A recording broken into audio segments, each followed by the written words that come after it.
चुगलखोर पड़ोसन। क्या कर रहे हो? छत पे जाके अखबार पढ़ूंगा। बस यही करो।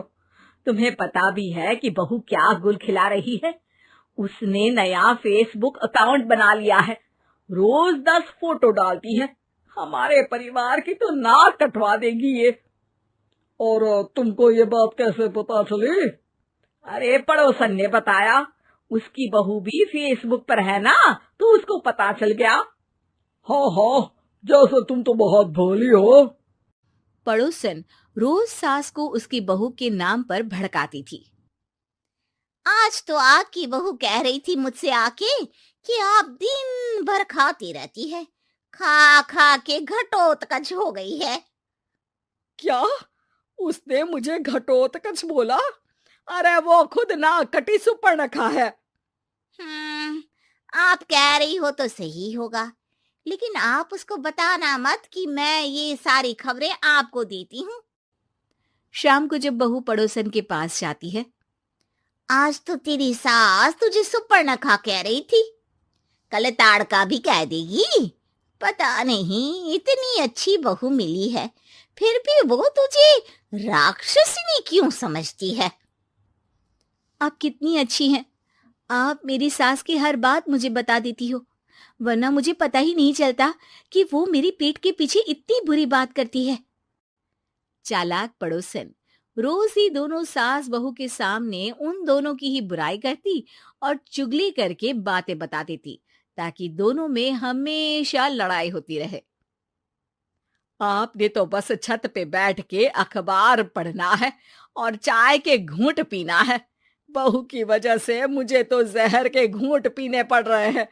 कल वो मुझे मोटी घटोत्कच बोल रही थी।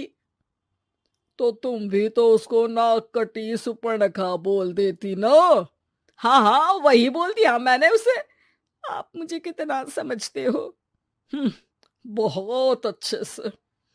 अब मुझे वो ये बात पड़ोसन ने बताई ना, वही तो है आपकी शुभ चिंतक। पर मैं इस बहू को ना सबक सिखा के ही रहूंगी।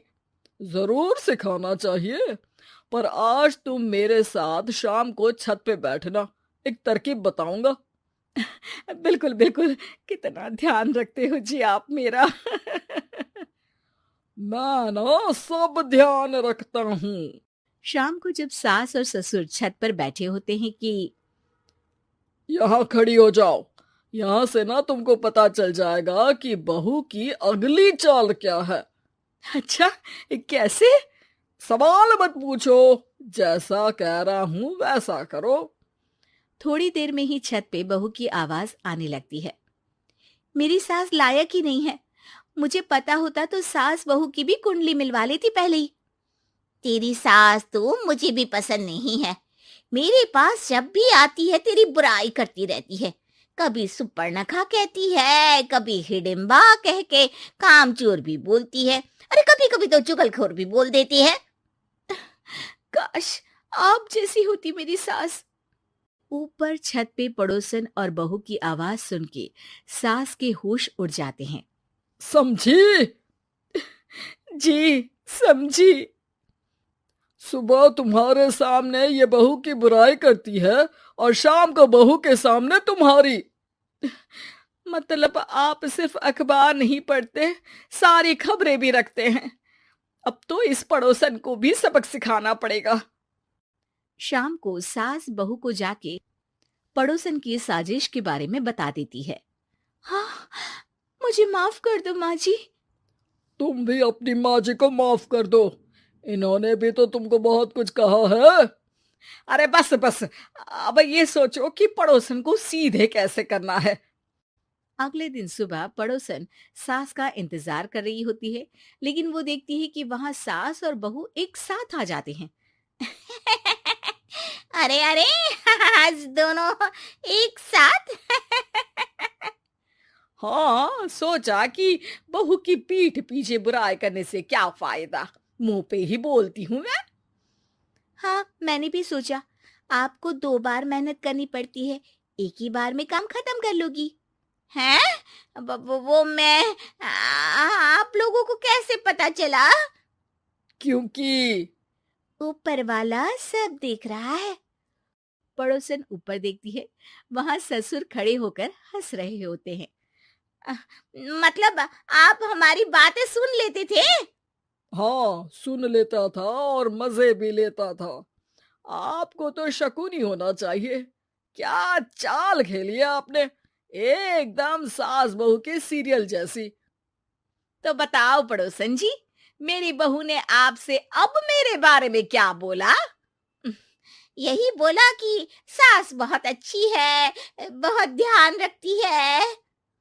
अच्छा, और सास ने मेरी क्या बुराई की? नहीं ना की बुराई, हमेशा तारीफ करती है। भगवान सबको ऐसी सास दे। मेरी गलती है जो मैंने आप लोगों में आग लगाने की कोशिश की। पर छत पे लगा हुआ सीसीटीवी यानी कि शर्मा जी सब देख रहे थे। हाँ जी, मुझे माफ कर दीजिए। माफ क्या? आपको तो अब हम साफ ही कर देंगे अपने वालों की लिस्ट से। आज से आपकी और हमारी बात बंद, लेकिन बुराई जारी रहेगी।